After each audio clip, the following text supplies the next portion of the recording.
નમસ્કાર, સ્વાગત છે આપનું ડિજિટલ માધ્યમ દિવ્ય સંતાનમાં, જ્યાં અમે આપને મદદ કરીએ છીએ દિવ્ય સંતાનના ઘડતરમાં। આજના વિડીયોમાં આપણે માં નવદુર્ગાના 7મા સ્વરૂપ, જેને કાલરાત્રિ કહેવામાં આવે છે, તેમનો વિશેષ ગર્ભ સંવાદ કરીશું। માં નવદુર્ગાની 7મી શક્તિ માં કાલરાત્રિ છે અને નવદુર્ગાના ભયંકર કે ભયાનક સ્વરૂપમાંનું એક સ્વરૂપ એટલે માં કાલરાત્રિ। આ કાલરાત્રિનો વિશેષ ગર્ભ સંવાદ કરી રહ્યા છીએ, જેઓ નકારાત્મકતાનો નાશ કરે છે અને સકારાત્મક ઉર્જાથી ભરી દે છે। દેવી કાલરાત્રિને જ આપણે કાલી, મહાકાલી, ભદ્રકાલી, ભૈરવી, મૃત્યુરુદ્રાણી, ચામુંડા, ચંડી અને દુર્ગા આવા વિનાશક સ્વરૂપમાંનું એક સ્વરૂપ તરીકે પૂજીએ છીએ અને આ નામેથી આપણે તેમને ઓળખીએ છીએ। રૌદ્રી અને ધૂમ્રવર્ણા પણ માં કાલરાત્રિના જ અન્ય નામ છે। ગર્ભાવસ્થાનો સમયગાળો ખૂબ જ સંવેદનશીલ માનવામાં આવે છે। આ સમયે તમારી આસપાસ કોઈ પણ પ્રકારની નકારાત્મકતા ન રહે તે માટે માં કાલીની પૂજા કરવી જોઈએ, એમને પ્રાર્થના કરવી જોઈએ। એવું કહેવાય છે કે માં કાલરાત્રિથી રાક્ષસ, ભૂત, પ્રેત, પિશાચ અને નકારાત્મક ઉર્જાઓ ડરે છે।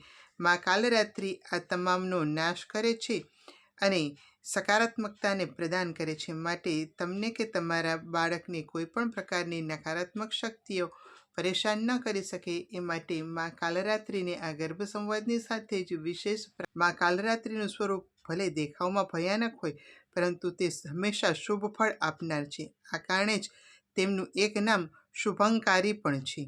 તો કોઈ પણ પ્રકારનો ડર રાખ્યા વગર માં કાલરાત્રિને આપણે એક અનન્ય ભાવથી પ્રાર્થના કરીએ અને ભયભીત કે આતંકિત થવાની કોઈ જરૂર નથી।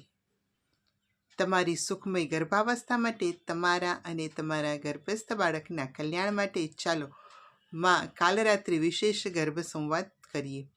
આ ગર્ભ સંવાદ માટે આપને અનુકૂળ હોય તેવા શાંત સ્થાનની અંદર બેસી જાઓ। મનને શાંત કરો, વિચારોને શાંત કરો।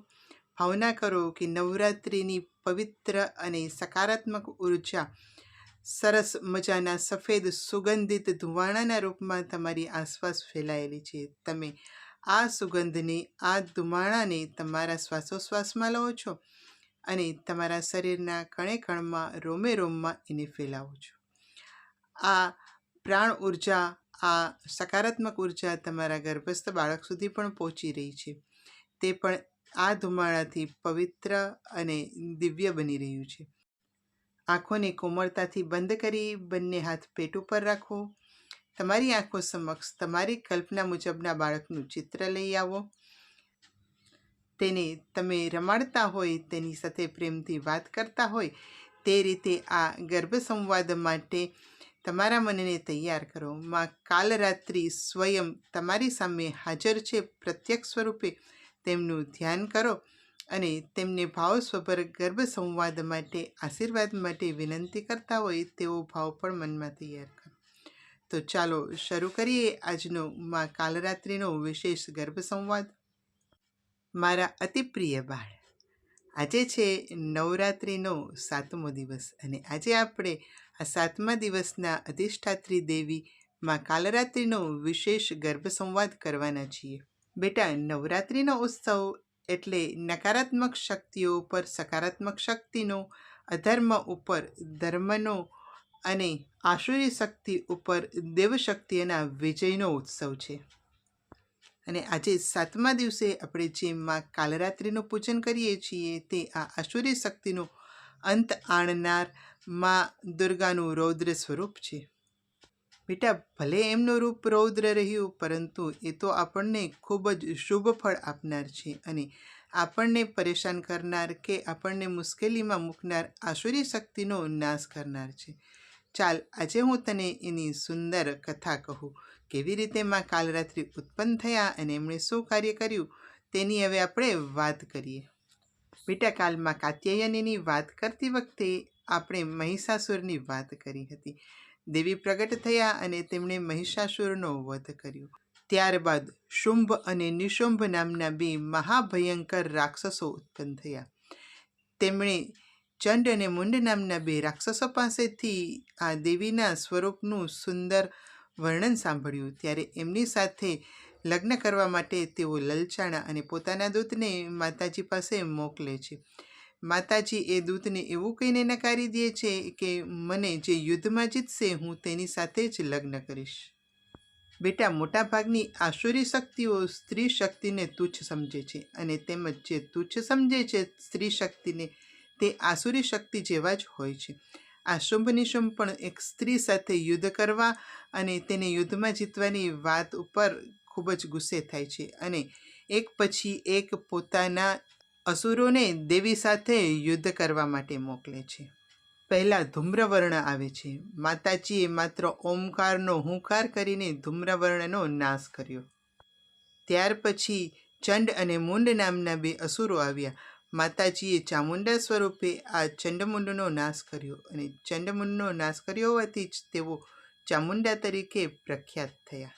ચંડમુંડ હણાયા પછી શુંભ અને નિશુંભ રક્તબીજ નામના પોતાના એક અસુરને મોકલે છે. બેટા, આ કોઈ સામાન્ય રાક્ષસ ન હતો.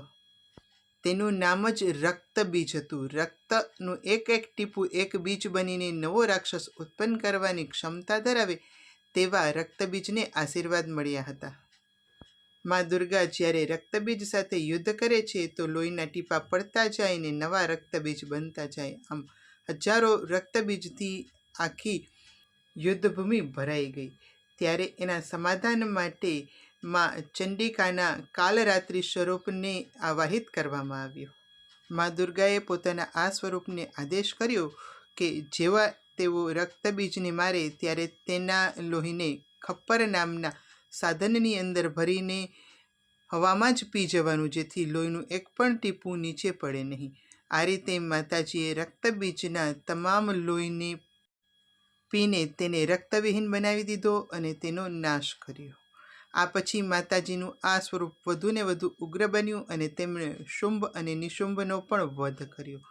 આ પછી પણ મા કાલરાત્રિનો ગુસ્સો શાંત નથી થતો અને તેઓ કહે છે કે મારા રસ્તામાં જે કોઈ આડું આવશે હું તેનો નાશ કરીશ. યુદ્ધના ઉન્માદમાં મા કાલરાત્રિ ભયાનક અને વિનાશક બનતા ગયા. આ સમયે તેમને રોકવા માટે દેવતાઓએ ભગવાન શિવને વિનંતી કરી.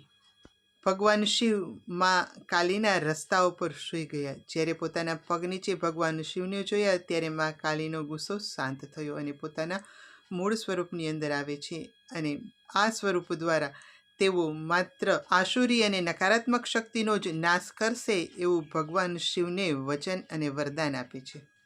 આમ મા કાલી દ્વારા અસુરોનો નાશ થાય છે અને આ ધરતી ઉપર એક શુભ, શાંતિ અને પ્રેમનો સંદેશો ફેલાવી મા કાલરાત્રિનું આ સ્વરૂપ છે એ શાંત બને છે. આવી રોચક અને સુંદર વાત છે મા કાલરાત્રિની ઉત્પત્તિની.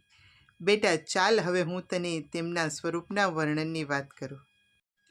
મા કાલરાત્રિનો રંગ ઘેરો ધુમાડા જેવો કાળો છે, તેથી જ તેમને ધૂમ્રવર્ણા પણ કહેવામાં આવે છે. તેમના વાળ વિખરાયેલા અને ખુલ્લા છે, તેથી મા વધારે ભયંકર દેખાય છે. તેમના ગળામાં વીજળી જેવી ચમકવાળી 2 માળાઓ શોભી રહી છે. તેમને 3 નેત્ર છે. આ 3 નેત્ર બ્રહ્માંડની ગોળારૂપ કીકીઓ ધરાવે છે અને એ આંખમાંથી વીજળી જેવા ચમકારાની કિરણો સતત નીકળતી રહે છે. માતાજીના નાકના છિદ્રોમાંથી શ્વાસ અને ઉચ્છ્વાસની સાથે મહાભયંકર અગ્નિની જ્વાળાઓ નીકળતી રહે છે. તેમનું વાહન ગદર્ભ એટલે કે ગધેડો છે. તેમના ડાબી બાજુના બંને હાથમાં ક્રમશઃ ખડગ અને તલવાર શોભી રહી છે અને જ્યારે જમણા બંને હાથ દ્વારા તે અભય મુદ્રા અને વરદ મુદ્રામાં ભક્તોને આશીર્વાદ આપે છે. બેટા, મા કાલરાત્રિનું સ્વરૂપ તો દેખાવમાં ભયાનક લાગે છે, પરંતુ મા કાલરાત્રિ હંમેશા શુભ ફળ આપનાર જ છે. આથી જ તેમનું એક નામ શુભંકારી પણ છે. તો આ શુભંકારી માતાને હવે આપણે પ્રાર્થના કરીએ. હે મા કાલરાત્રિ, આપ દુષ્ટોનો વિનાશ કરનાર છો. દાનવ, દૈત્ય, રાક્ષસ, ભૂત, પ્રેત, પિશાચ વગેરે તમારા સ્મરણ માત્રથી જ ભયભીત થઈને ભાગી જાય છે. ગ્રહ બાધા દૂર કરનાર આપ શુભંકારી છો. આપની ઉપાસનાથી અગ્નિભય, જલભય, જંતુભય, શત્રુભય, રાત્રિભય વગેરે દૂર થઈ જાય છે. આપની કૃપા બધાને ભયમુક્ત બનાવનાર છે. હે માં, આપને પ્રાર્થના કે મને, મારા બાળકને અને મારા પરિવારને તમામ પ્રકારની નકારાત્મક શક્તિઓથી બચાવો. સદૈવ અમારી રક્ષા કરો. યા દેવી સર્વભૂતેષુ મા કાલરાત્રિરૂપેણ સંસ્થિતા નમસ્તસ્યૈ નમસ્તસ્યૈ નમસ્તસ્યૈ નમો નમઃ. હે માં, સર્વત્ર વિરાજમાન અને કાલરાત્રિ રૂપે સર્વમાં પ્રતિષ્ઠિત હે માં દુર્ગા, આપને નમસ્કાર, વારંવાર નમસ્કાર. માં, આજીવન મારા બાળકની રક્ષા કરજો. બેટા, માતાજી સાથેનો આ આપણો ગર્ભ સંવાદ અને માતાજી વિષયનો પણ આપણો ગર્ભ સંવાદ અહીં પૂરો કરીએ છીએ. બેટા, ખૂબ ખૂબ આશીર્વાદ. ઓમ શાંતિ. આ વિશિષ્ટ સંવાદ અહીં પૂરો થાય છે. નિયમિત ક્રમ મુજબ બંને હાથની હથેળી ઘસી આંખો પર લગાવો, કપાળ ઉપર લગાવો, માથા ઉપર લગાવો અને ગર્ભસ્થ બાળકને આશીર્વાદ આપતા હોય તે રીતે પ્રેમથી પેટ ઉપર હાથ ફેરવો. ફરી મળીશું આપણે નવા વિષય સાથે નવા વિડીયોમાં. આજના વિડીયોમાં બસ આટલું જ. અસ્તુ. ધન્યવાદ.